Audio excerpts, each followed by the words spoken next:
And welcome back, everyone, to the Crash the Pond podcast. But this week, a Crash the Draft edition of the pod. We've got the gang back together. Everyone has responded to the bat signal. Is Avengers Assemble appropriate? Sure. How Yeah, many yeah, Avengers sure. are there? Like 10?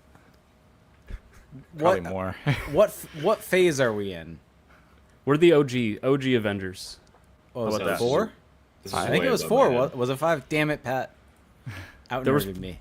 There was probably more at the beginning, even still, but whatever, it's fine.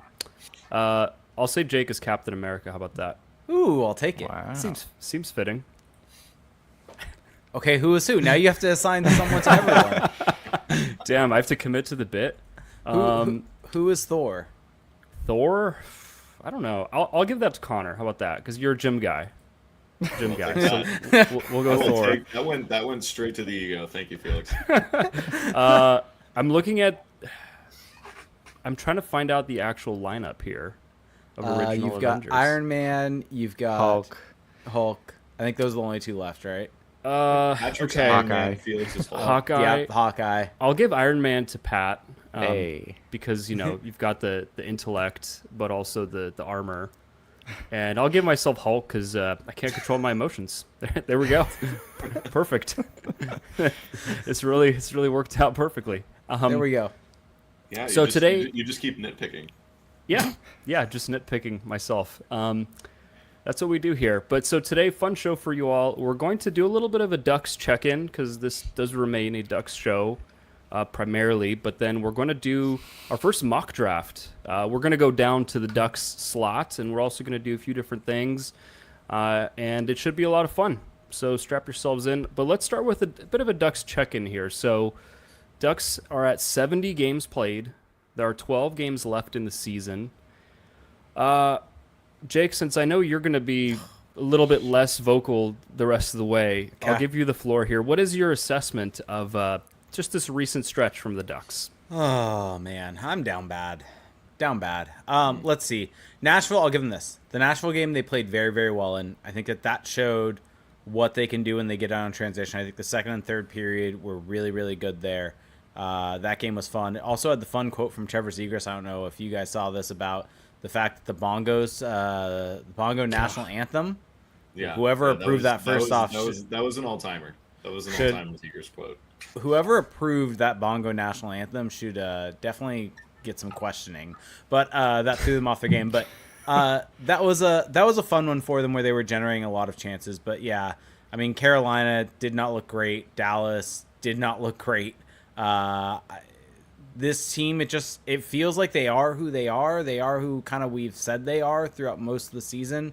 And it's just kind of the results are more reflective right now of how they've played. I mean, you look at the last 15 games that they've played. I think last night, technically, they were at 50%, but that's largely due to some score effects that were there. So ignoring last night's game, because it was at 50.07, they have 5 games above 50% expected goal share over that last 15. Like, if you want to view this from the perspective of this was a team that had worked themselves into the mix going into Four 6 Nations. points out. They certainly didn't rise to that occasion, and I think in large part due to the fact of they were not a good 5-on-5 team. And to me, that all falls back to coaching. They had a really nice runway there to get some results coming out of Four Nations with Boston, Detroit, Buffalo, and then Vancouver, Chicago to really kind of get going. And they weren't really able to do more than 500 through that stretch. And then after that, the schedule's gotten tougher, and I think the schedule is going to continue to be tough down the stretch for them. So I'm really not sure what we're going to see here, but I'm very curious, I guess, from Pat Verbeek's perspective, how he's going to view this little stretch here. And we were talking about this before we went live here, but if they do kind of spin out down the stretch and end up with maybe the 5th overall pick, maybe finish with sub 75 points, how does he view this stretch? Because he seemed very content at the trade deadline with getting quote unquote into the mix. And does he view this as a failure? The fact that they got in the mix and then just, failed. There's no real other way to put it outside of that. And does that fall on coaching? Does that fall does he view that on the players? Does he view that on himself, moving Brian Dumoulin? And I hope he ends up viewing this in the way that kind of we all have, and that a new head coach could yield better results for this team. Well, Patrick, you're at all the games, so I'm curious. And you're talking to the coach. You're at the practices, so I'm curious. Has the vibe shifted at all?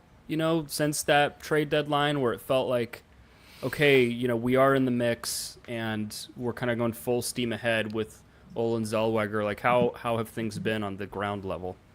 Well, I haven't been back since they've been back. But before they left for that 3-game trip, the vibes were still pretty high. I spoke to Ryan Strome, who's the vibes guy in the room, I would say. He is like, he's the vocal leader, I would say. But he's like, yeah, there's disappointment, but they feel they've taken strides. Like, they feel that, these are lessons that they've learned, and, that they can build off them and all the cliches, but it doesn't seem like there's still the joking around. It doesn't seem like it was at the end of last year, where, it was kind of a, looking at your watch, seeing what time you can leave and go on your vacay. Yeah. Connor, So what's your 2 cents? Yeah, I mean, I think it's all just a culmination of them finally coming back to, I think, where we kind of thought they would end up. Yeah. It's I mean, kind of with what Patrick was saying, what kind of Ryan Strome was going at with, hey, we think we learned some lessons. We think that we can take this and apply it in the next year, kind of going years down the road. Like, yeah, it's great to hear that, but, like Patrick said, it's a little cliche, the actions speak louder than words type of thing, so will this be taken in stride? Will this actually be taken and applied, and the accurate changes be made? And, I think Jake kind of hinted at it a little bit, but, kind of back to how Verbeek reacts to this, or, how Cronin reacts to this, whichever one you want to go with. But the reaction to this season, I think, is going to be very telling, especially this offseason, Yeah. Patrick, I think I cut you off there. What were you going to say? I forgot. Well, here's my thing. Here's where I depart from the herd a little bit. So okay. I think that I'm not sure what Pat Verbeek's expectations were if he traded a top 4 defenseman at the deadline.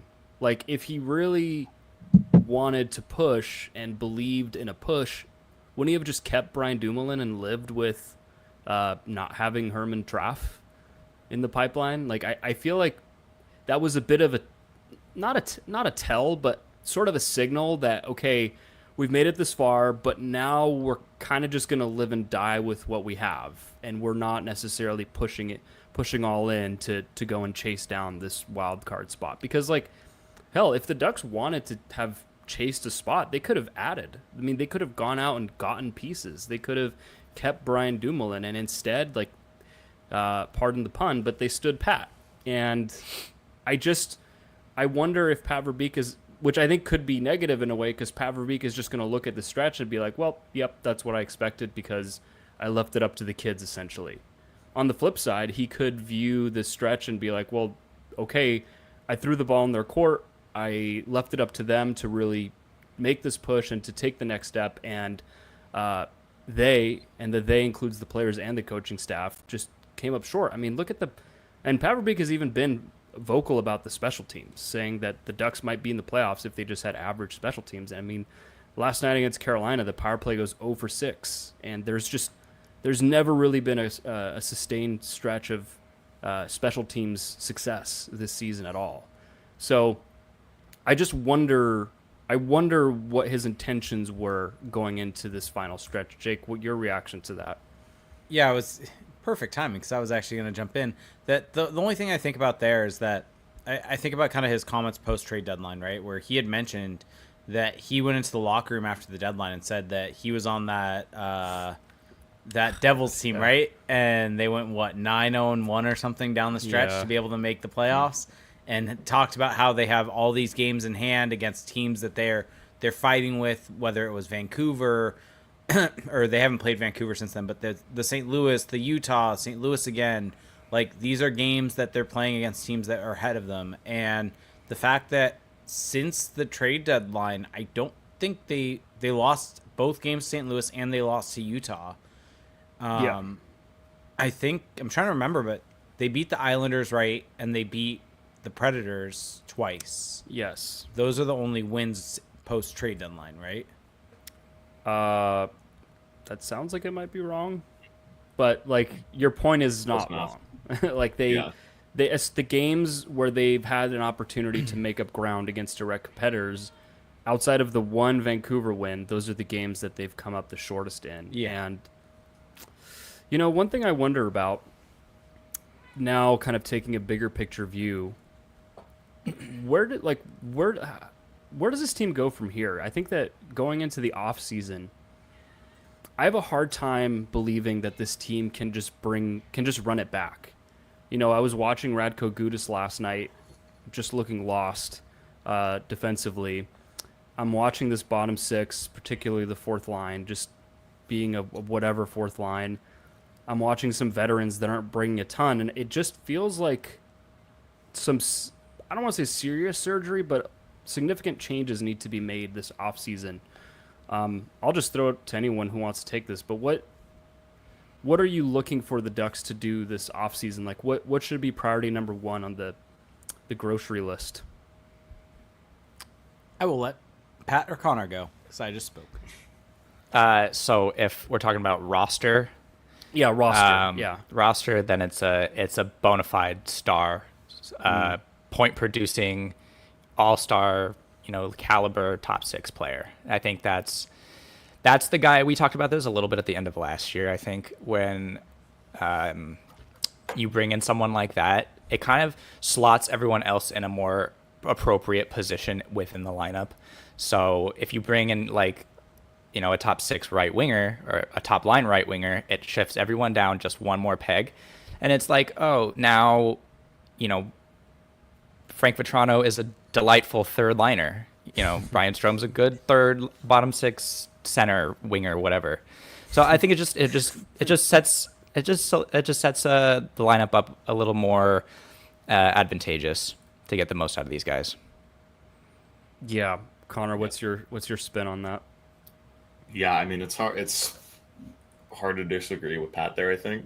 That's kind of the piece I think this team has been looking for forever, almost, it feels like. And I think that, we talk about it every single year. Do you need that kind of just bona fide top six, just absolute guy. I mean, for lack of a better term, way to put it. But eventually, if the goal is to start competing, start pushing, like we were talking about, like Alfred Beek has been saying, he wants to be in the mix, he wants to start. Well, it's like, okay, we're close-ish for like a week or two this year, which is great. It's a lot closer than we've been anytime in the last 4 or 5, 6 or whatever it's been. It's probably been way longer than I want to actually admit. But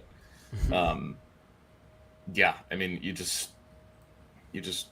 need to start adding actual talent. Whether that's on the blue line, whether that's on the forward talent, I think would be the main one there. But you gotta start going for it, I think. Here's my concern, though. The likelihood of them getting a star this summer is pretty low. Not just because they are the Ducks and they just seem to struggle at doing this in the Pat Verbeek era, but there's really just not, there's Mitch Marner, and then there's a bunch of guys. And Nick Ehlers, I would put in that range. That's fair. Yeah. Yeah, okay. But see, to me, now we're going down a tier. Of course. Even from Marner to Ehlers, that is pretty significant. Yeah, there's a drop, but I think they're close. Here's my question: how would you feel if the Ducks signed Matt Duchene? Because he's having a great season. I don't know why he would leave Dallas, but he is older. He's 34, but he's over a point per game in his age 34 season. Just as a kind of transitional player. I think from that perspective, I think it would be a good fit, because I think Yeah. that fits kind of what he was looking for in maybe like a Steven Stamkos or a Jonathan Marchessault. Because, Duchesne had really good underlying numbers and everything like that, I think, when he in his last season in Nashville, and kind of continued that in Dallas. But the issue there is just age, and it's different than what you want in a Mitch Marner. It's not that same perspective, like Pat was saying, of looking for your high-end right winger. Matt Duchesne is more so a kind of really good underlying process, is going to help you win games, but he's not going to be like the main driver of your team or one of the high-end scorers for your team. Yeah, and I don't disagree with that. I just think that realistically, it's going to be more of a player of that ilk than a player like Mitch Marner, because there's only one Mitch Marner, and Nick Ehlers, we'll see what happens. And there's always trade. Yep. Yes. Well, that's the part of this we haven't talked about. Also, Brock Nelson is out there, but he's 33, so I don't know how we all feel I'd about be a that. lot less excited about that than Matt Duchene, but Yep. Yeah, I mean, he looks pretty good in Colorado. yeah, but, oh no, 100%. yeah. But I mean, Yeah. I mean, I'm just trying to kind of. I feel like we ran into this trap last year of talking ourselves into Brock Nelson. No, of saying, oh yeah, like Marchessault or Stamkos or someone is coming, and then like nobody came, and it's like, oh, Yeah. I don't hate the This is gonna sound sacrilegious, but I don't hate the idea of adding a center, because the center, like I'm looking at the Ducks center depth right now, and I just don't know if that's gonna cut it to get into the playoffs. So. And if that means shifting Strome over to the wing, all the better. So, okay. Well, we'll have plenty of time to discuss that, but people are here for draft talk. So why don't we do this? Why don't we do a mock draft? As of right now, we're going to only go down to the Ducks pick, just to keep Which this is simple. currently 7th or 8th, I think. Ninth. Ninth. They've dropped. Oh, okay. Still 9. Well, Oh, that's right.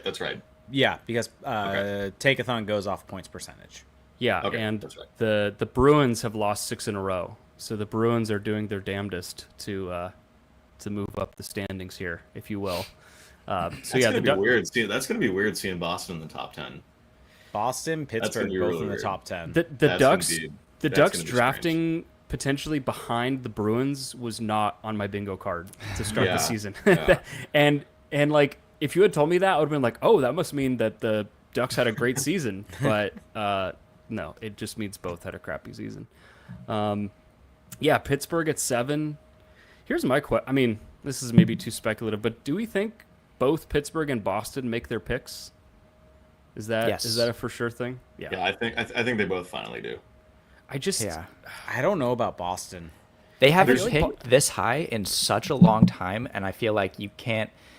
We say this all the time, but the top 10 picks rarely get traded, and Yes. for them to get this kind of opportunity to fall in their lap, I think you got to make Sure. the pick 'em.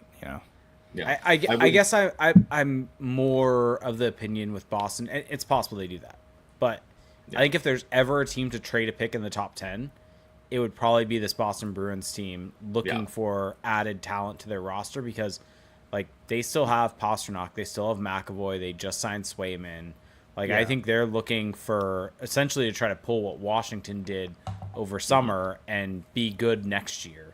And what better asset do you have to deal to try to get something than top 6, top 10 overall Yeah. pick? Washington also picked Ryan Leonard at like 8th, so they were in this position 2 years ago. That's fair. So That's a fair point. Yeah. Yeah. Yeah. Yeah, but I was gonna say something in line with Jake too. Like I think both teams should be making their first round pick. It would not surprise me if Boston doesn't. But I think really if Pittsburgh doesn't, I think I would be surprised. that's a swing and a miss if they trade that pick. Yeah, I just think so. I'm kind of more on the side of I think Boston is much likelier to trade it than Pittsburgh. I would still be a little surprised if they traded it, but like Jake kind of said, like Pasternak's 28. They just traded for Middlestat, who's 26. McAvoy's 27. Lindholm is 31, but he's still playing at a high level. And then Swayman is 26. Like their core is still in its prime, and it's like, what good does a 6th overall pick really do you? Well, right now, sorry, it's an 8th overall pick, because that player is not going to be on your team for at least another 2 years, and so I could see them I could see Don Sweeney convincing himself that no, the more valuable play is to flip this pick for someone who helps us right now, and I don't know if that's a terrible call, just because like you have these players locked up long term, like. Depends on what he moves it for. That to me is the kicker. The flip side of the argument is that, well, these guys are in their primes, so a couple of years you can kind of wait for that player to arrive. Sort of like what Patrick was saying with Ryan Leonard, that, like now with Washington, it's like they retooled and they have Ryan Leonard, who's going to be on the team for the playoffs now. Like, this is kind of the best of both worlds. So, but yeah, with Pittsburgh, I just don't. They are not close to anything except completely spiraling out of relevancy. So it's kind of sad. Like, it's sad that this is the path they took to get here. Like, it just feels like there hasn't really been much of a strategy there. But anyway, okay. So I'm just gonna call someone out to make each pick. How about that? Yes. Because we didn't come up with an order beforehand. So Sounds good. I want to make this spicy though. So it's just gonna be Patrick, Connor, and I doing the picks because Jake is. This is the part where we bid you adieu. I was going to say Jake does 6 through 9. Now, Oh God! Now Jake let me pick one. Jake is gonna go do his tax returns now. Yeah, you have to give Jake 1 after 4. Does Jake get the Ducks pick? That would be hilarious. Okay. Yeah. If the No, Ducks I were don't picking know. 1, I would trust Jake with that pick. Yeah, but, give me. Wait, do you actually? I mean, my thoughts on this draft are all over the place, so I don't know. Okay, I want someone to go a little off the board, but I want to be somewhat realistic too. So Patrick, why don't you go first with the Sharks? First overall, you are Mike Greer. Easy. You are in LA with nobody in attendance. Who are you? Well, actually, no, you're not in LA. You're in San Jose. Actually, you're Yeah. remote. I'm in the war room. You're decentralized. You're in the Salesforce building. So, okay. A month ago, this was an easy slam dunk. We were all Schaefer. Yes, this is what I wanted to hear. For me, it's still Schaefer. The Sharks are going to pick Schaefer. If it was flipped, if the Blackhawks ended up winning this first overall pick, I would have had a little more hesitation. But I think Schaefer is a perfect fit for San Jose. I think it gives them so much blue line depth. They have spent a lot of picks over the last handful of years on forwards, not including Dickinson, but like Will Smith, Celebrini, Eklund, Musty, Haltonen, like I can go on and on, right? But the only real guy back on the blue line right now that we are mostly for sure he can be a top 4 player or top 4 defenseman is Dickinson. So with that, I think Schaefer still is head and shoulders, obviously the best defenseman in this draft and a real franchise changer. Like I said last time, he is the Dahlin, Heiskanen, like he's that caliber of a player in my opinion. So I think they go with the uber talented, flawless Matt Schaefer, although injured. Yeah, he just really. The fact that they have Celebrini makes this a really easy pick. Yeah, man. Celebrini and Schaefer back to back, like, ugh. Yeah, and they can afford to wait a little bit for Schaefer. I mean, he's probably going to go back to junior next year because he missed so much time. But I will say a Celebrini Misa 1-2 punch down the middle would not be too shabby. Okay, Connor, you are the Chicago Blackhawks. I'm So Kyle you're Davidson. you're Kyle Davidson. You're chowing on some deep dish at your desk. little hot dog, maybe. All right. You know, you got the Cubs game in the background as you're Will about there to be make the ketchup pick. on the? Will there be ketchup on the hot dog, or Yeah. will you be thrown out of Chicago for doing that? It's got to be relish. No, I Or love onions. the Chicago style. I do like the Chicago style. I have dog. never had a Chicago style dog. Really? They look weird. So it's not. I mean, I'm not like a hot dog person. Like I don't actively seek out hot dogs, but if I'm presented one, like, and it's it's made with all the picks, and I'm like, sure, yeah, I'll eat it. Like, This is my addition to the podcast. Is just adding this stuff. Costco hot dogs are I seek them out. Shameless. okay. Sure. So I'm Kyle Davidson. Sharks just took Matthew Schaefer. And I feel like this is maybe where Patrick was going with it, but I think the Chicago Blackhawks walk up and pair Connor Bedard with James Higgins. Oh, I was not going there. Really? Oh. Okay, well, Ooh. okay. I mean, I just think Okay, they're still kind of in the whether you want to, however close to the Sharks you think they are. I mean, they're still a very early-ish rebuilding team, and you took Connor Bedard 2 years ago. You took Artem Levchinov last year. You have Frank Nazar, who's kind of your wing piece, I guess, for lack of a better term, I guess. But I think you walk up and you want to take, yes, they have Oliver Moore, but I mean, when you're presented with the second overall pick and you don't get Matthew Schaefer, as much it is as good as I think it would have been for them to be able to pair Matthew Schaefer with Artem Levchinov, and that's just your top pairing going forward. But in this scenario, I think they just go for that solidified 1-2 punch with Bedard and Hagen in the middle. Yeah. Do you want to go? So you're passing on Michael Misa. I just want to. If I'm the, I want to give you this opportunity. Just This is our pick. This isn't like. Well, you can take however you want, like predictive / what you would do. I mean, okay. Well, what would you do? If I'm literally just doing it for myself, then okay, I think I would still maybe take Misa, but I think the Blackhawks would take Higgins. Okay. But I don't think either. I don't think that I wouldn't have qualms with either one. Yeah. So I think there's a chance Misa goes number 1 still. I think that door is opening, especially with Schaefer just not playing. But okay, fine. Do you mind if I? Yeah. So I had this when we had talked last. It was like, oh, Hagen's Misa, like they're kind of neck and neck, and it feels like since then, in the last month, experts have talked to scouts and so on and so forth, and every mock, every list that comes out ranking has Misa ahead of Hagen's now. And I was prepared to come in here and being like, I didn't defend Misa enough last time. Like, I think he's so good and all that. But I watched both of them again recently, and I love Hagen's so much. The details are great. It's just production at this point. But the train is rolling. The Misa train is rolling into the station right now. And it feels like, Hagen's has taken a significant back seat as far as the public's concerned.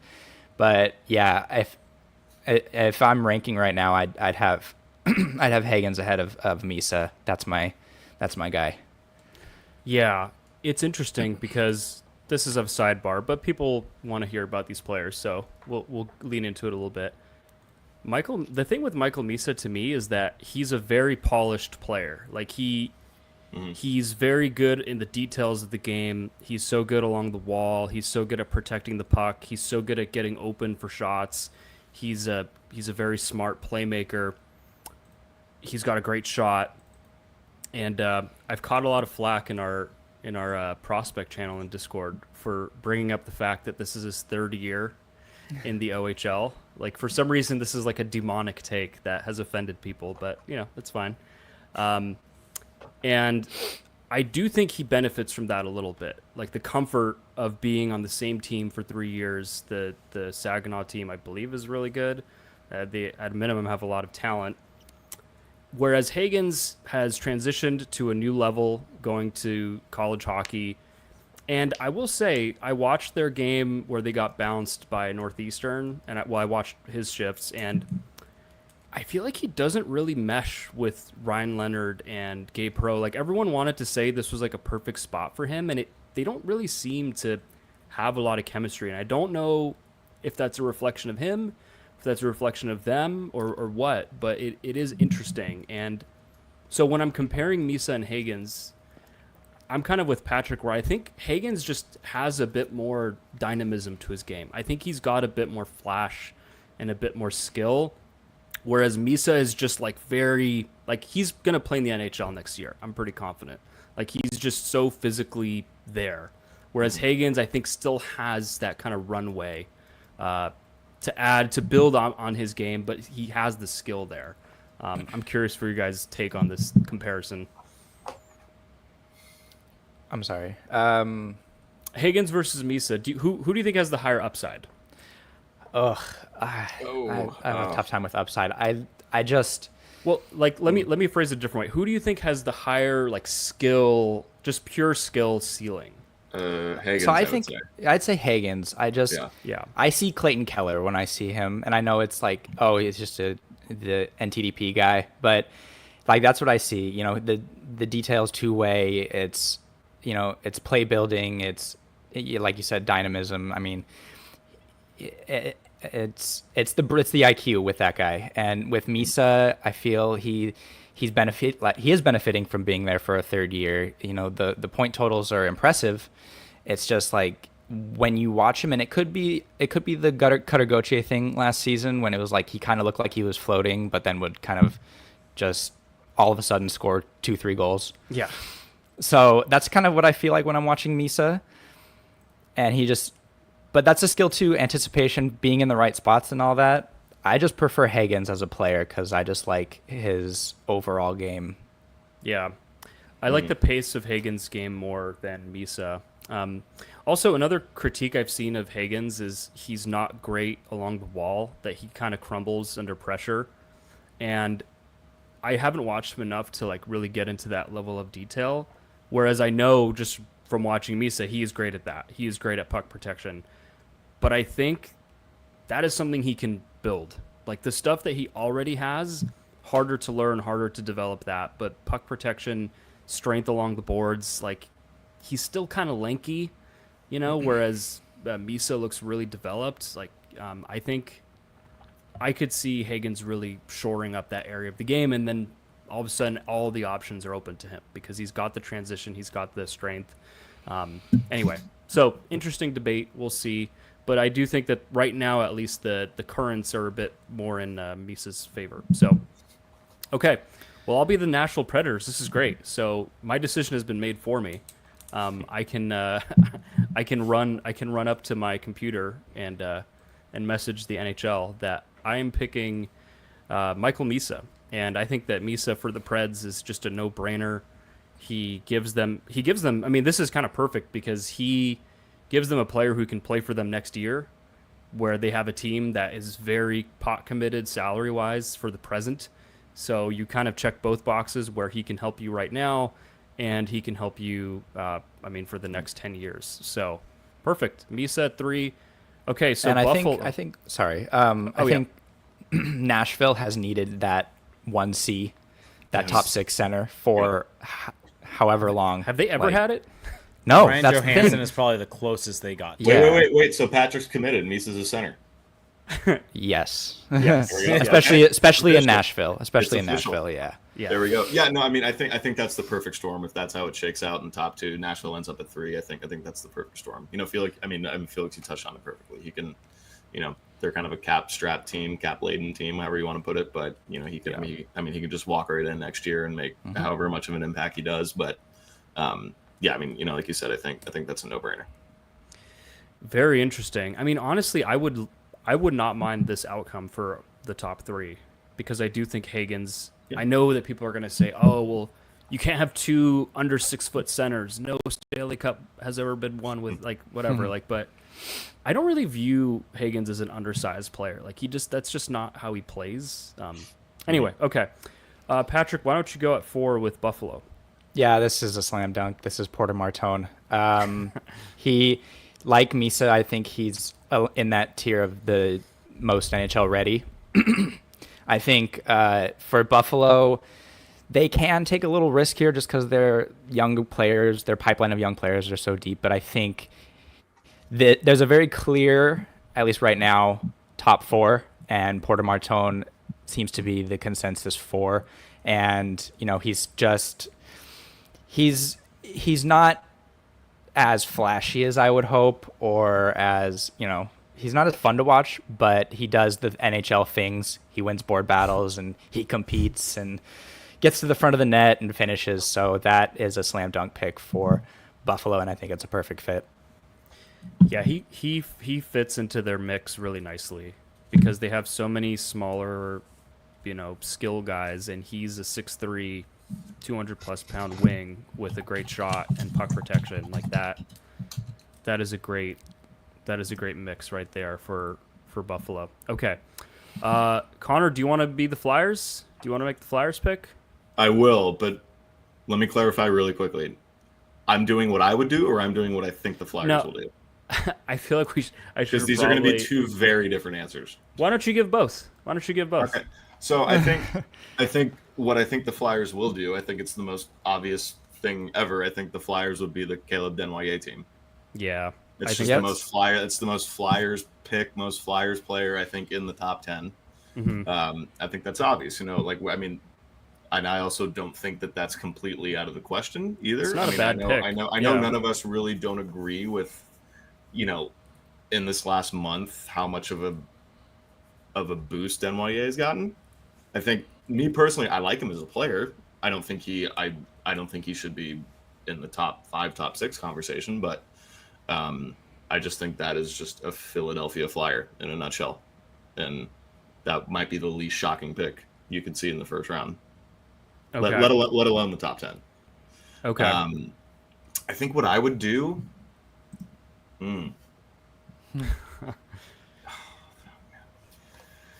I think I might consider Murtka here for them. Ooh, Just interesting. you're I like taking the that. forwards a little back. You're high on I Murtka. think I do like Rudy Murtka. You like but Murtka a lot. It's hard for me doing mock drafts to just completely 100% do only what I would do. Like it's really hard for me to always like not have a little bit of individual team influence in there. Mm-hmm. If it was up to me, I think I would give him, like, completely up to me, I think I'd probably give him McQueen or Eklund.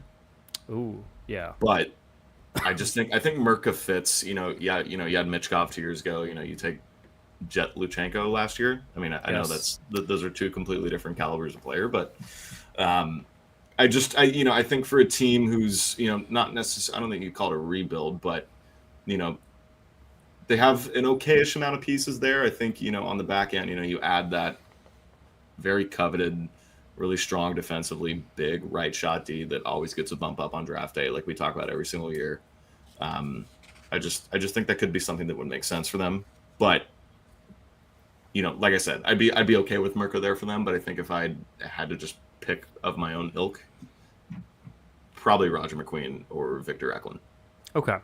Well, I'm gonna write down Denwaya on the board just for simplicity. I also think he is going in the top 5. So yeah, his stock has been just climbing, and not very slowly. Like it was almost like a week after the first Crash the Draft episode. Felix sent that article, and it was like, hearing rumors of Denwaya top 5. Like Corey Corey Proman has Denwaya ahead of Higgins now. So didn't he have an idea? 3? Yeah, that's crazy. That's insane. Yeah, I just don't see I don't like the pace he plays at. I don't like, I don't see the high motor, the high compete that everyone does. It's just uninspired hockey to me. But I get the tools are there. He's the best player on the best team in the queue or whatever. So, there's something to say about that. I don't mind him on the team that has Michkov. I do think that he's kind of a nice little bit of a foil to Michkov, like a responsible 200-foot type of player with playmaking, obviously. But yeah, it's not a sexy pick. Yeah, I mean, when I saw Denwaya over Higgins, I was just like, wait, what? Yeah. What is happening? We're going to look back on this draft year and be like, we care way too much about the month-to-month point fluctuations of these guys. Like, I am just convinced of that because it's shocking what's going on with the Higgins discourse. Yeah. And that was the first Pronman, I think, real hot take of the draft cycle. So I mean, we'll see. I mean, I think people, especially in the Discord, know our thoughts on Corey Pronman. We don't really pay too much attention to his actual analysis. We really only listen to him when he's saying that he's heard from sources because he's very well connected. He's very well plugged in. So yeah, like I know I'm bringing up Corey Pronman and his ranking and everything. I'm not necessarily listening to Corey's personal opinion on a player, but if he were to come out in a month and say, okay, I'm keeping him here because I'm hearing this is where he's going, like I'd be like, okay, like that's got some smoke to it. Yes, and there are other analysts too that are talking about Desnoyers over Higgins. Yeah, it's not just Pronman anymore. Yeah. Okay, well, I will go up. I am at 6. I am the Seattle Kraken, and who's their GM again? The former Francis? Whaler? Yeah, Ron Francis? Yeah, there or you the go. Penguin, yeah. I almost said Ron Hextall. What's Ron Hextall up to these days? Working for a team, probably. I'll look into it while you guys talk. I got plenty of time over here. So I do think that our top 5 is very plausible, just in terms of the 5 names who will go. Mm-hmm. This is a name, though, that I think has a very strong likelihood of going in the top 5 and potentially bumping out a player like a James Higgins whose stock has just nosedived. So to be realistic and to just play along with the narrative, I will select Anton Frondell. So he has really risen. He's putting up a ton of points this season so far in the Allsvenskan. He's got 25 points in 29 games, and he's kind of back in people's perception as maybe how they saw him to start the season. Like he's kind of done this big loop around the block of how people see him, and I think that one thing maybe the scouts and teams like is that he's a European Swedish player, but he kind of plays a North American style. Like he's very direct and he's physical and he goes to the net and he's got good off puck details and he's got a great shot. And I mean, if you look at the mix in Seattle, he kind of fits in nicely to that because they have their playmakers like a Beniers or a Berkeley Catton, and you kind of add that north-south approach of Frondell into that, and I mean it's looking pretty nice. So Anton Frondell goes to Seattle. Okay, we're approaching Ducks territory here. Who wants Pittsburgh? Who wants the Pittsburgh Penguins? I'll take it. Okay, who you got for Pitt? So, this one's really hard. Actually, I shouldn't have volunteered, but Yeah. I said Pittsburgh. I said Pittsburgh and Boston. They kind of can't miss with these picks because they haven't drafted this high in a very long time. Yeah. And the Kyle Dubas is very hard to read, and he has never drafted this high. But so I think the guy who feels like a Dubas guy, and I don't think he's going to go this high, but if anyone's going to pick him, I think it's going to be Pittsburgh, and it's Victor Eklund. And he's just so explosive, shifty, fun. Like he's what we all love, about watching hockey. He's competitive. He's got that dog. Yes. But he's got the skill. But he's got the skill to back it up, and he competes. And I just, I love the player, and I for whatever reason I think he screams Dubas to me. Well, he didn't play for the Sioux Greyhounds, so I mean, you can't. Did anyone? Yeah, no. I was like, In who's this played for draft? the I don't know. But Brady Martin. I was about to Sorry. say, There you go. I'm seeing Brady Martin on this list. Yeah. Brady Martin at 7 to Pittsburgh. Lock it in. Okay, well, fascinating. And I do like that for Pitt just because it's kind of like they need a massive injection of potential. Like they just need something to look forward to once Crosby calls it a day. Okay. Number 8, Boston. I'm giving it to Connor so I can be greedy and take the Ducks. All right. So I'm gonna kind of continue with my theme of going with a little bit of what I think the specific team will do. Okay.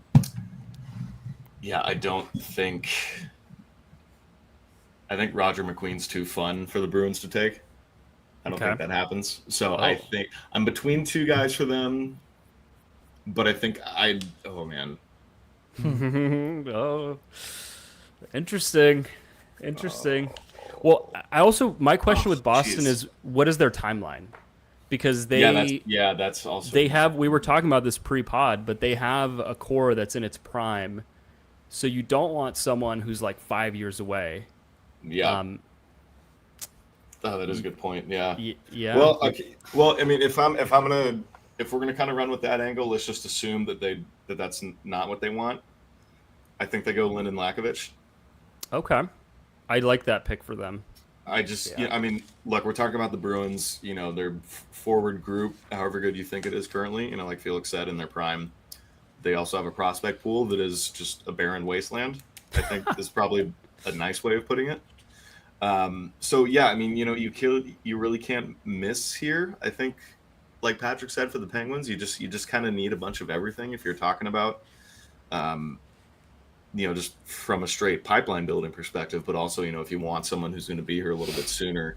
Yeah, I mean, you guys know my thoughts on Lakovich. I talked about him very highly last pod. I still kind of think that way about him, but just a very easily translatable NHL game. He has the size, he has the frame, he has the build for it. I think he has the playmaking ability to succeed and make an impact fairly shortly. I mean, whether that's a year, two and a half years, whatever you want to say. But just if I'm looking at what the Bruins do, I think that's a pick that would kind of make sense for me right there.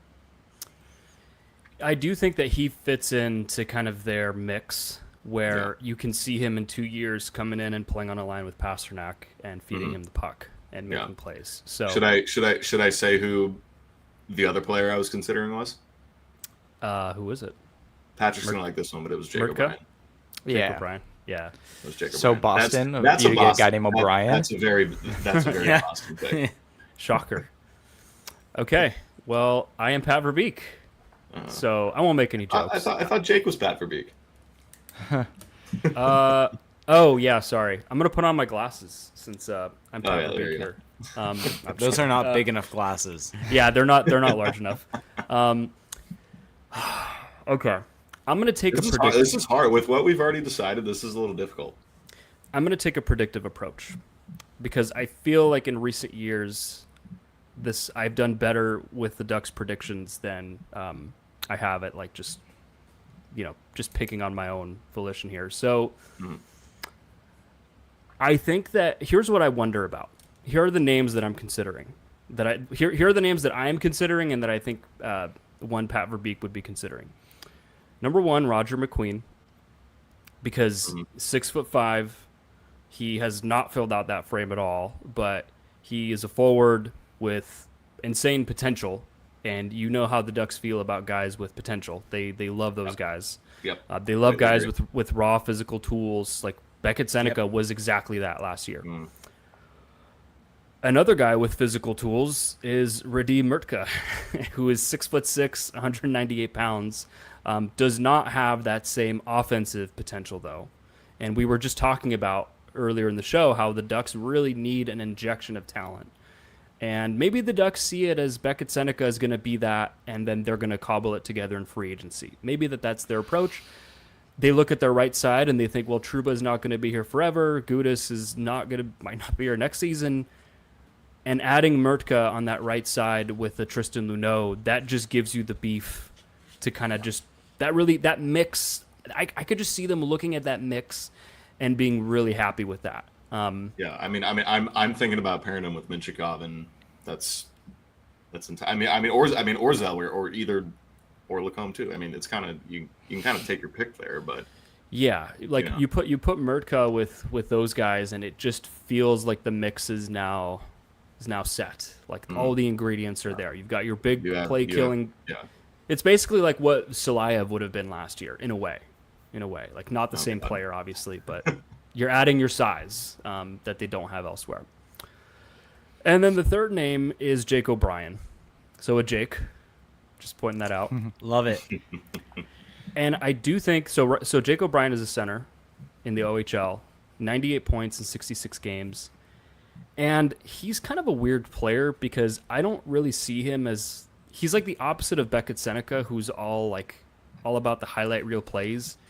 Jake O'Brien is all about the little details, making that perfect pass, making that well-timed stick handling move, good shot. He's not the best skater, but I think he's shifty enough.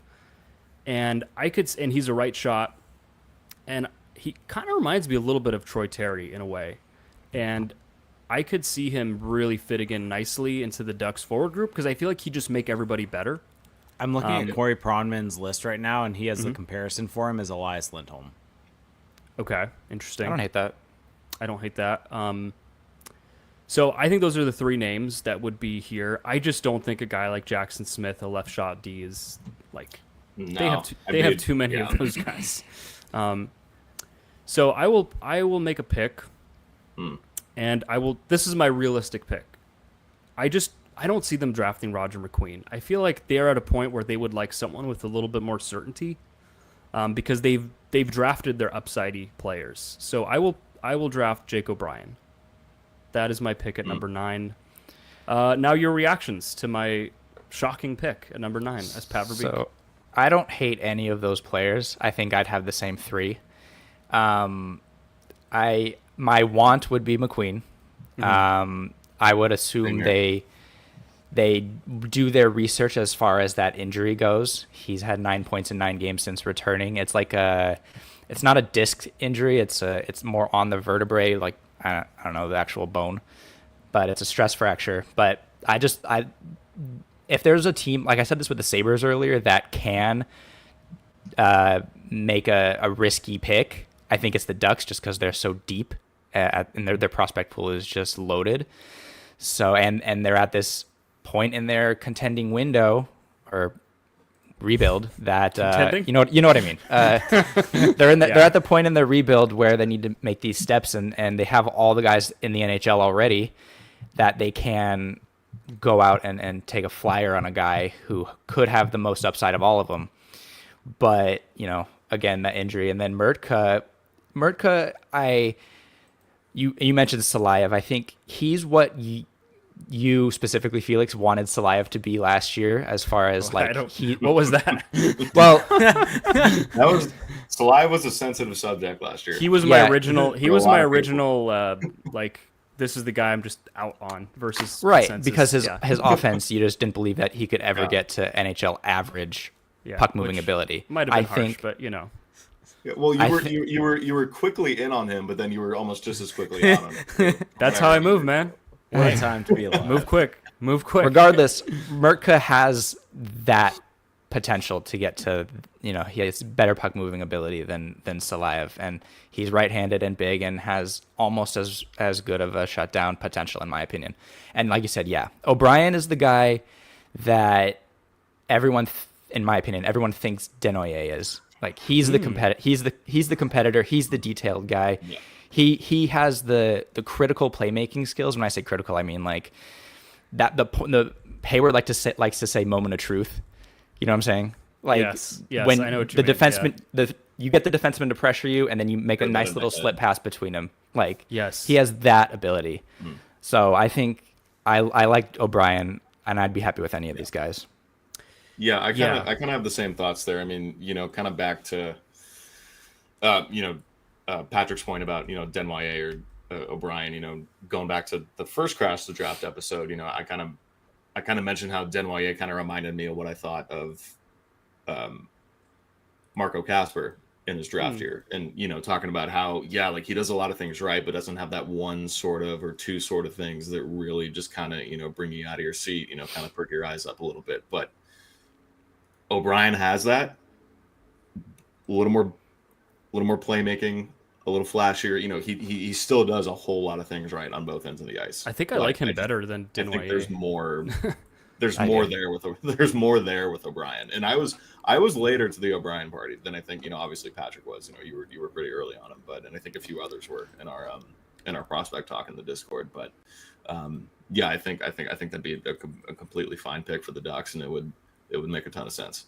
I just like his energy and the pace that he plays at. Yes. And, he just explodes in and out of position, in and out of the slot. And he's got the defensive fundamentals that, that GMs and coaches love as well.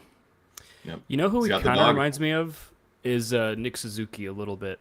And maybe it's just because he's a righty. Like, I don't know. Like, I just like righties, I only compare them to each other. But it's actually really funny because Nick Suzuki's production in his draft year, 96 points in 65 games, and Jake O'Brien has 98 points in 66 games. So their production is very, very similar in their draft years, except O'Brien's draft -1, he was over a point per game, whereas Suzuki only had 38 points. So, and O'Brien's another guy that's shooting up rankings and mocks and stuff. And if I would bet he goes ahead of Victor Eklund, just because he's safe. And OHL, he might even. I could clearly see top, that. Top 6-7 guy. Well, but 98 points in the draft year in the OHL, like, people are going to take notice of that. And I don't think he doesn't have as much raw talent as a Victor Eklund, but I would just really like him in the Ducks mix because I do feel like they are missing that guy.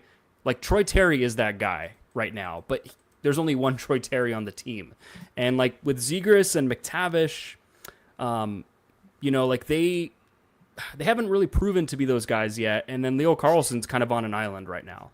And so bringing in another playmaker would really I think help this team, and he's got that finishing ability as well with those 32 goals. So let me ask this for you two. Do you know let's say the Ducks take O'Brien. Where do you see him best suited in the lineup? Do you see him? You have he's Leo a center. Carlson, and then that second line center is McTavish or Zegras, whoever you want there. But do you see him as that third line center? Do you see him maybe jumping up to the second line to chip in on the wing?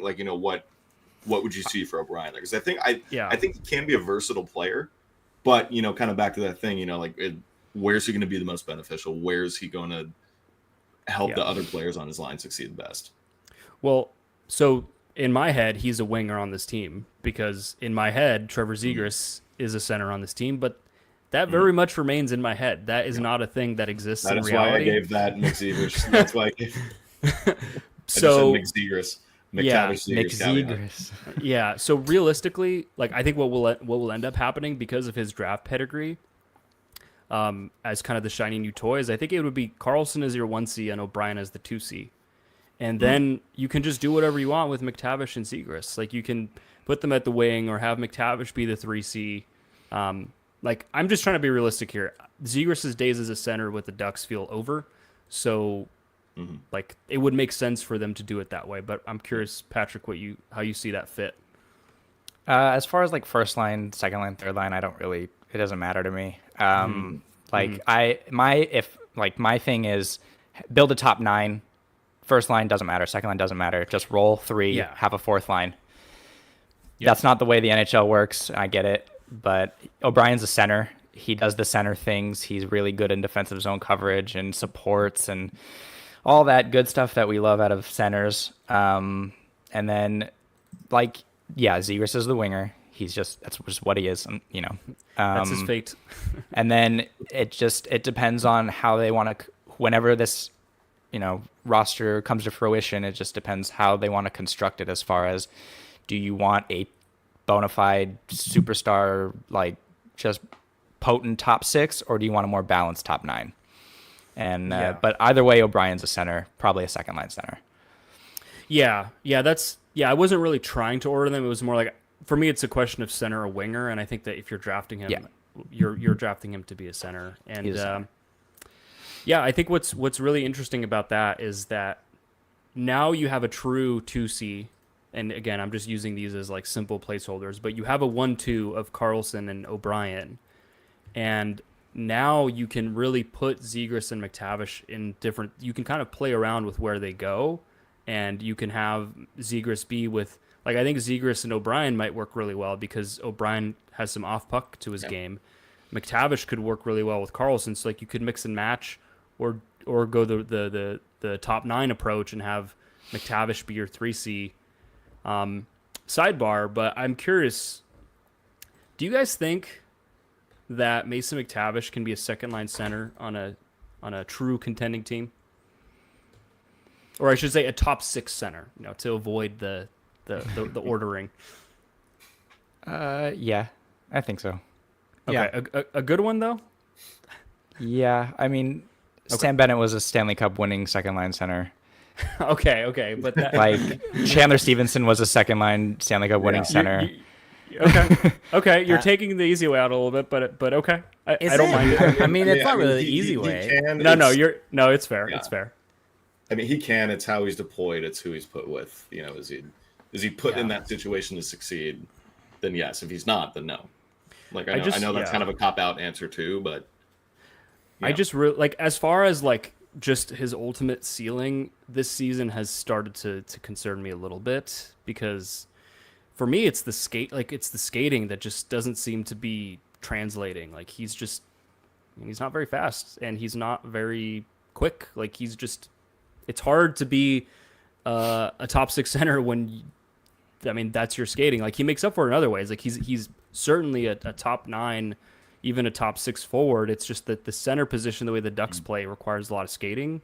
And kind of to Connor's point, it depends how he's used. So, okay. Well, we got through the mock draft. Jake, any thoughts? Any takeaways as we went on there? No thoughts, just vibes. No notes? Should Jake you guys did a fantastic job there. I learned a lot. and I went through the internet a little bit during that time period. Should we do some questions? Should we? Do we want to do questions or, Wait, or sure. get on out Jake. of here?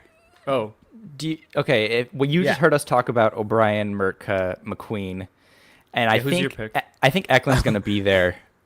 Like, Yeah, what yeah. Like what? what profile do you like the best? They're all very different players. Oh, if Eklund's there, I want Eklund. Okay. okay. Well, remove, that's just- remove Eklund though. Yeah. Remove Eklund. Felix just said no. Uh, I want him to think a little bit. because I did not have to think about that one very much. So you want between me- Mertka, O'Brien, Do you want me to recap their profiles again? and McQueen. No, I got it. I'd be tempted honestly with Mertka a bit at 9. Like I think Really? the issue when going back to looking at That's not- Salaya. I did not imagine you Yeah. saying Merkel. Well, though. when going back to like the conversation last year with Salayev, right? Like the main issue was with the Ducks drafting at 3. Like that was the issue with taking Salayev at that point. It wasn't And he's a necessarily with the lefty. player. Like the physical tools were there, that type of thing. Also, yeah, Salayev was a lefty. But I think in where the Devils took him in, what was it, 8 or 9? Was it was 10th? That was I was perfect. I was close. Like that's where the value was, and I think if the Ducks are drafting in the 9th range, like I think getting someone of that profile that it's more so a physical tools thing fits kind of maybe not a need because there's not really a need in the Ducks system. But Well, the right side of the blue line is kind of like a ticking time bomb a little bit. it's a bit more. Oh, Merkel. He has a more Yeah, more unique murky. profile than what the Ducks have, and so I would probably go Mertka there. Nice. Okay. No, How I about was that? full- I actually listened and provided information. How about that? First off- I just did not think you would go Merca at all. First off, Yeah. you betrayed your fellow Jake, which I was not expecting. Second off, I was expecting you to go McQueen. That was my guess. I Here's my mean, thing- McQueen would be fantastic just for the memes. well, especially since the Disney angle for you. Company I don't know what man, you're talking favorite about. I don't know what you're talking. I don't know what you Company guys are talking man. about. I don't know what you guys are talking about. employee of the year. Here's my thing with McQueen though. Like I know he has a lot of upside and he's this like kind of he could be anything type player, but I watched the game of his in his comeback and I came away from it a little bit underwhelmed. Like his skating looks really explosive when he's coming up ice, but when he has to turn and kind of like make quicker movements, he's almost got like the Bambi legs a little bit, where he's kind of got those like those bent ankles. Like Patrick, I don't know how you view him, but like I'm a little less high on him than I was last time we did this. I mean, you just made a really good point. I do, because when I watch him, I'm like, oh, this guy is like, he's exploding off his edges. I love the first 3 steps. Everyone always talks about the first 3 steps. And, I think he makes the little plays, and protects pucks. But yeah, if you're worried about the skating, the edge work, I guess, I'd say it's fixable. We've seen Carlson do some good work on that. But I love the pace again, the upside, the IQ, the way he thinks, the way he baits players. Defensively, he's fine, like good defensive posture. I don't know. I like the player a lot, and I think Cam Robinson was saying on a recent podcast with Chris Peters that they do, that if injuries weren't an issue, like and also talking to GMs, they're like, he's in the conversation for top 5, top 3 even, like just based on upside.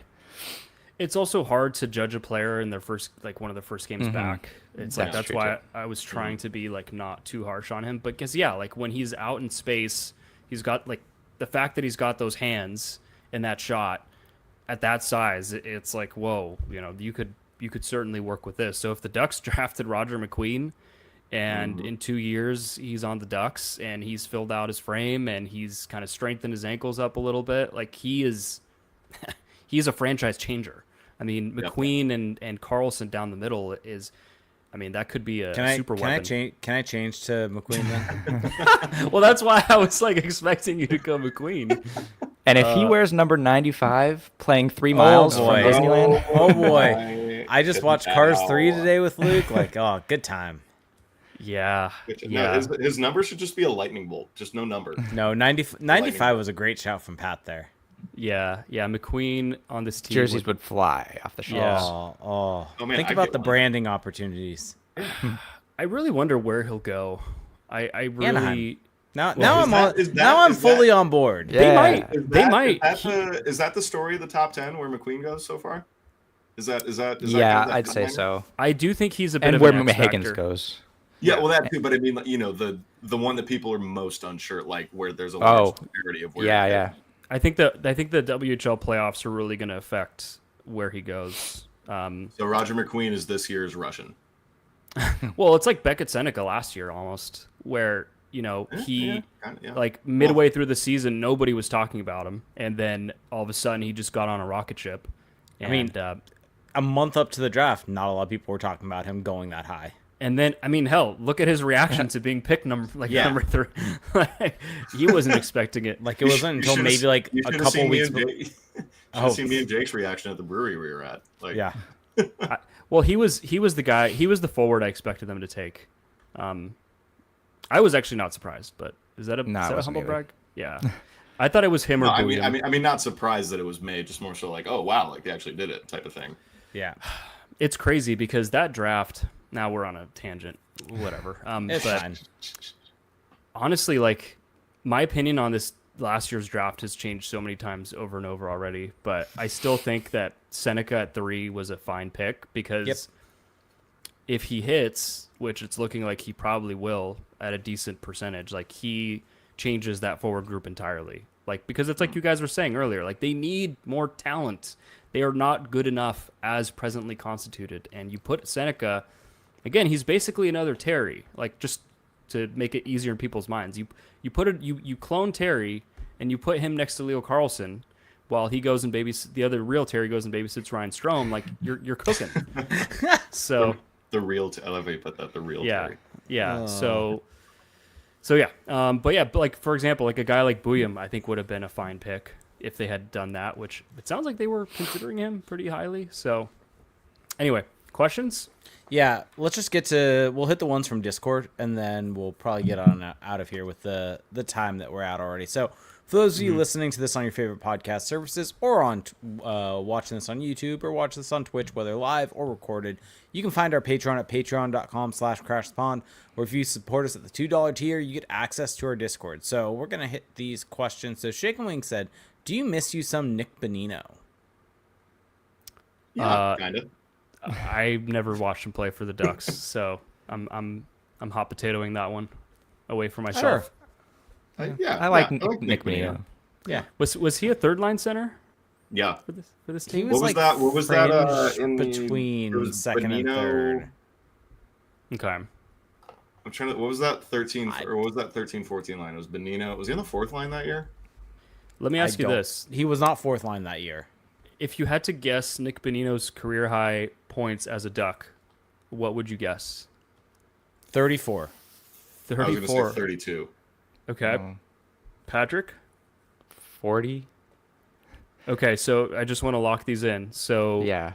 Connor 32, Jake 34, Patrick 40. Are you comfortable with your guesses? Sure. Yes. 49. Whoa. Wow. Wait, really? He scored Point player Nick Bonino. Wow. He scored 22 goals and had 27 assists in 77 games for the 13-14 Anaheim Ducks. Bruce Boudreau is a magician. And he had 8 points in 13 games in the playoffs that year. So that's why he was part of the Kessler deal. And just as a fun little note, he never hit 40 points again in his career. So Bruce Boudreau, So maybe high. letting him go was the right call. So high. Ducks won the trade. Yeah, Ducks actually did win the trade. Yeah. Although I know Jake doesn't like Ryan Kessler, but They still won that. They won that trade. That's another podcast. They won that trade. Okay. Brad asks, it's getting exceedingly old watching abysmal power plays after terrible ones. One, what has to change for the team to have a top 15 power play? And two, when do you see this happening? Who wants to Okay. take this? I mean, Well- the pieces are there for it to happen soon. yeah. I see Pat gonna- has thoughts. I'm going to ask you this, Patrick. I'll start you off with this. Okay. Does this team have enough talent? Does this team have the right mix to have a top 15 power play? 15. Yeah. Yes. Or like, let's just call it, like average, like an Yes. average power play. Okay. I think so. Yes. Okay. So why aren't they average? Why? Like how have we gotten to this point where you have this collection of highly skilled players who have all thrived at multiple levels of hockey, who seemingly have complementary skill sets? Like Mason McTavish can, if you'll recall, shoot it through a car door. Trevor Zegras is a great playmaker. Leo Carlson is a great transition guy. Jackson Lacombe is great. Like, why isn't it working? Explain. If we knew.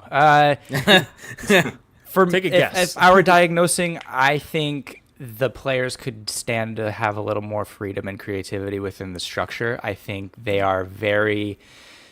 We say this all the time about the young players, Michikov, Zellweger, especially. Like it seems like they're so afraid to make a mistake, especially when there was a logjam that they'd get pulled the next game. It kind of feels like that on the power play, where if they make a mistake, they're just going to run back that other unit. As you know what I mean? If the younger unit makes a mistake on a power play, unit. The old. the early bird special unit is going to get the first run on the next power play. So that's what I kind of, it feels like they just don't have the freedom to express themselves fully. But also, I love power plays that are in motion and improvisational, where, like, if you look at the Oilers, Connor McDavid starts on the left flank, works his way into the slot on the bumper, finds himself on the opposite flank, all the way back around. Draisaitl pops down to below the goal, like that kind of stuff. I love that, and I think if the Ducks committed to just having your structure but giving them freedom within it, I think that could unlock a lot. There's actually a funny thing I noticed in last night's game that like really stuck out to me. It wasn't in the young guy power play, but it was in the older one. But I think Frank Vetrano, due to like having to go in and get the puck, like puck had turned over, like was trying to go in, ended up underneath or below the goal line and had worked his way to the left side of the net, and they ended up winning the puck back. And what does he do after that? Instead of like trying to find soft space on the ice, he just beelines it back to the right side on the face-off dot. And it just felt so emblematic of kind of what they're doing, that it's like, at least for that unit, it's like, go back to your set position and not actually having the freedom to move about. And he was all the way in a different spot and then bolted back for the one-timer spot. And it just felt so like static. Even though there was motion there, the thought process behind it was static. Yeah. Well, I'm kind of torn, because when I watch the kid unit, I don't think they're that bad. Like especially the last couple of weeks, like they're moving the puck, they're getting some chances. It's not perfect, but I mean, boring answer, but just play them more. Like, just don't. The second unit just should play like 30 seconds max. Like, and take a drink. I'm about to make it about the Habs, but one thing the Canadians have been doing lately, which I love, is that they have their top unit, but then when they change units, they leave Nick Suzuki out there, and he's kind of like the orchestrator for that second unit. And I wish the Ducks did that with Trevor Zegras, where it's like, because he's not skating a ton anyway, so just leave him out there. He's got the energy, and just let him kind of be the facilitator and the creator on that second unit. That would be something I'd be curious to see. So I like that. Yep, same. All right. Ron Cosmos asked, if you could add one former Ducks player in their prime to the current team, who would it be? Oh, this is an easy answer, right? Danny Heatley. In their prime? Oh, okay. We're doing that. Yeah, We're doing that. That's a fun poll. 50 and 07. Come on. That's a fun Fedorov? poll. Yeah, Sergei Fedorov. Man, I'm trying to think of like a washed up legend that played for the Ducks. It's honestly probably Paul Kariya with how the game is played now. That's where my mind went to. Yep. Oh, interesting. I did not go there. I mean, I was going to say Paul or Temu, but I mean, forget his prime, even right now. But let's go with his prime. Ryan Getzlaf, like, put him back on this team. Yeah, and everything falls back into place. Like, I think that Ducks fans and us as kind of like people analyzing the team were spoiled for over a decade, because You just knew he was the 1C. You knew that he was going to anchor the top power play. You knew that he was going to make everybody on his line better, and like just set it and forget it. And that is a massive luxury in the NHL. And maybe Leo Carlsson will become that. That is the hope. But if they had Ryan Getzlaf on this team, like who's stopping Getzlaf and Carlsson down the middle? So Yeah. Ooh. What about Pronger? Pronger. Pronger too. I don't know if Log Pronger in the jam. modern game. Is he going to have Sergei time? Fedorov? Is he going to have time to play for the Ducks though? He's got a Twitter Blue account to nurture. That's true. Fedorov? I mean, probably Scott Fedorov. Niedermayer, and from a defense perspective, in their prime. Scott Niedermayer in the modern day game. yeah. Wow. Travis Yeah. Moen.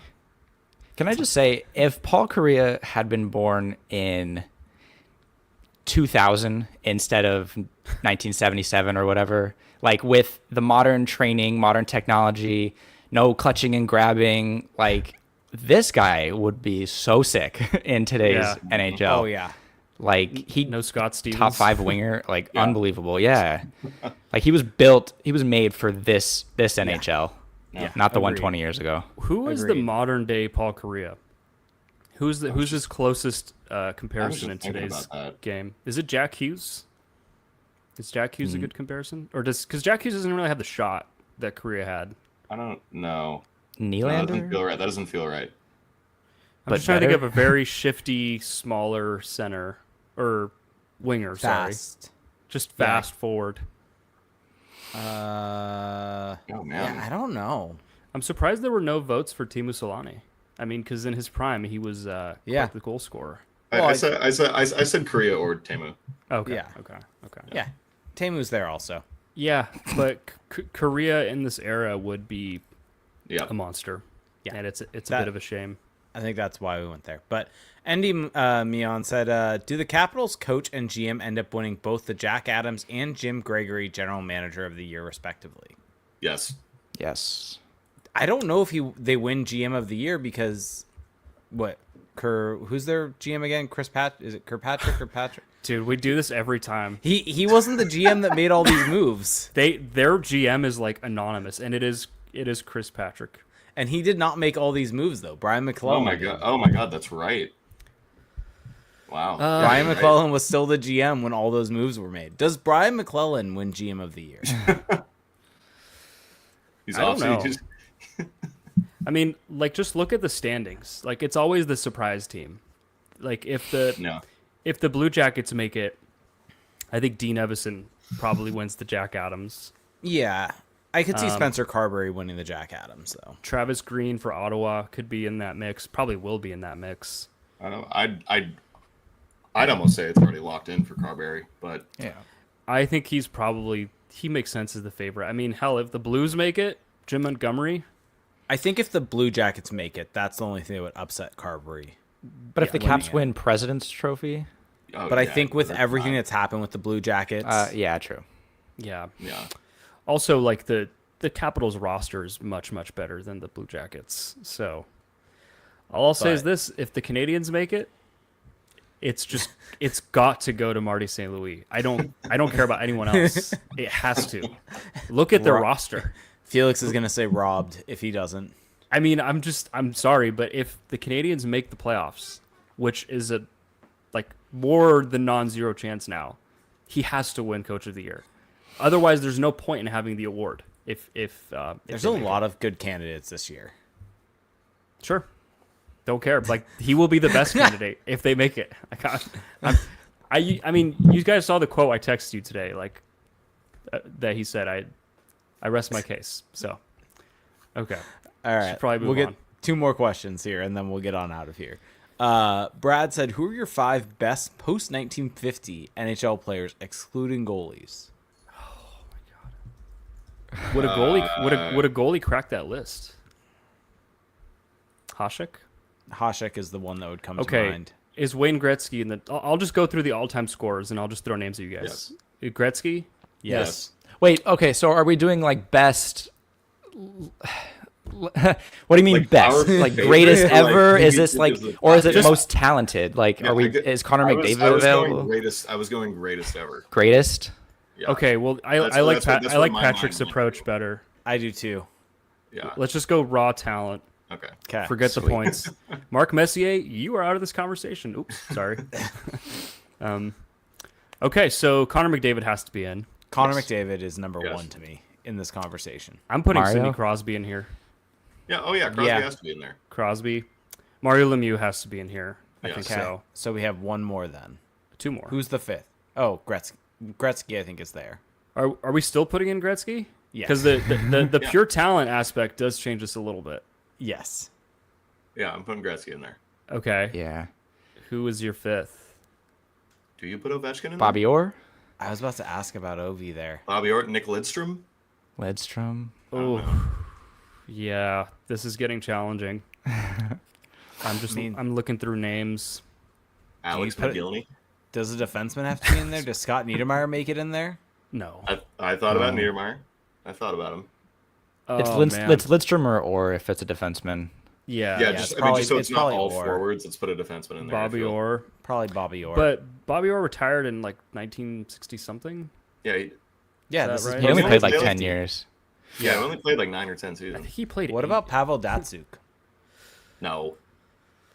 The thing I with- knew that. No, I he's- knew that he's would not get top- Felix. he's I not knew that would top get 5. Felix. I didn't say anything. I was not the one who said no. I know, but I He's knew not that top you. 5. My vote's I mean- Lidstrom.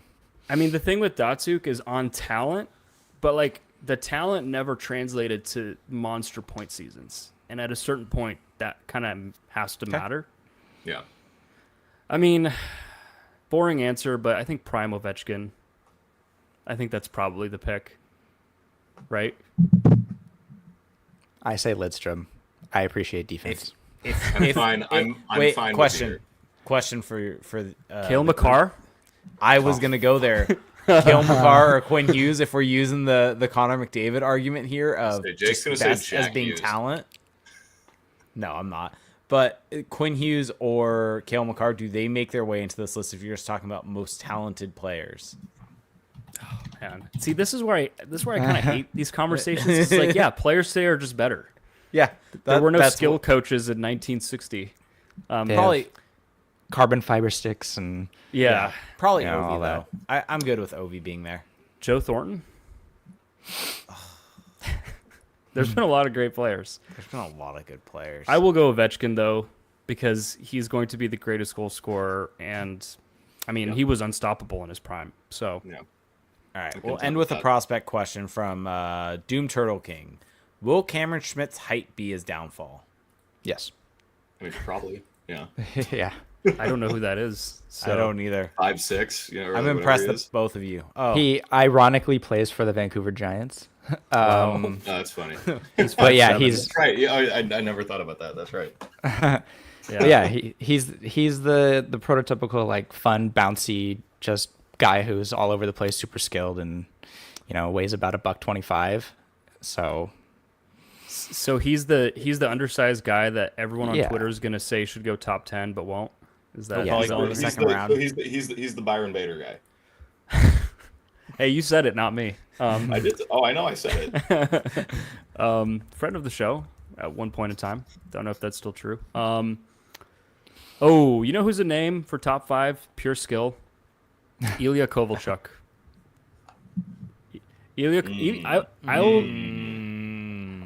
I mean, he was fun, man. I'm gonna have a controversial take, but I think Ilya Kovalchuk was more skilled than Ovechkin in his prime. Like if you just look at his raw skill, more skilled than Ovechkin.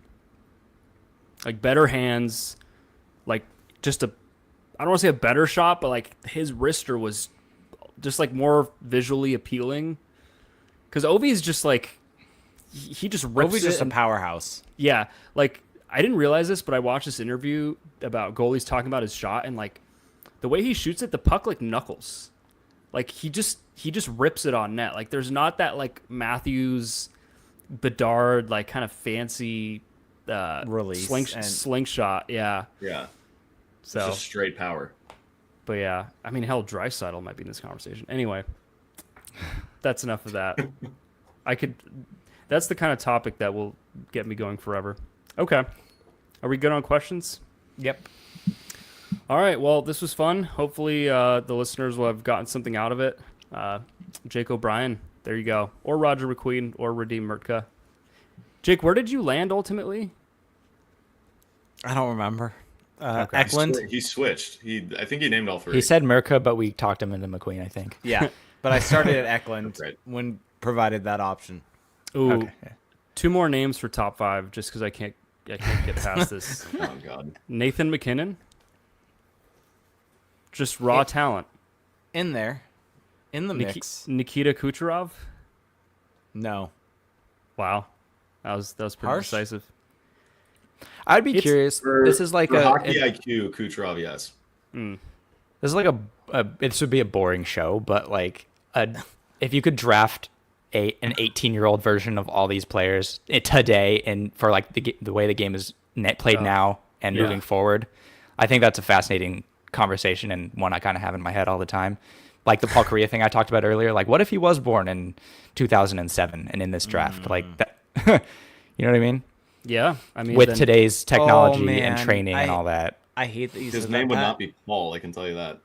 It just hit me that these guys were born in 07. Oh Yeah. yeah. Yeah. Matthew Schaefer has never been in a world where the Ducks haven't won a Stanley Cup, That is Wow. wild. right? Yeah, man. Well, then yes, then it would be Ilya Kovalchuk at number 1 because him in today's NHL would just like destroy. It's really weird though because NHL players love Nikita Kucherov. Like I was reading this thing about how like Clayton Keller watches every one of Nikita Kucherov's games. Like he reviews all of his shifts. Like he's just seems to be a player that every NHL star like studies, which I would not have guessed, but it makes sense considering his accolades. Okay. Well, this was a fun show. Thanks for listening, everyone. And if you want to support the podcast, number 1, go check out our Patreon, patreon.com/crashthepond. You can join our Discord community there, and you can also get access to exclusive content. Leave us a rating and a review on Apple Podcasts. You can subscribe to us there and on Spotify. Also subscribe on YouTube. And also make sure to go follow Patrick and Connor on social media. We thank them for hopping on today and for their continued contributions here. You can follow us on social media. All the links will be in the description. Thanks for listening, everyone, and we'll talk to you next week. Have a good one. Bye.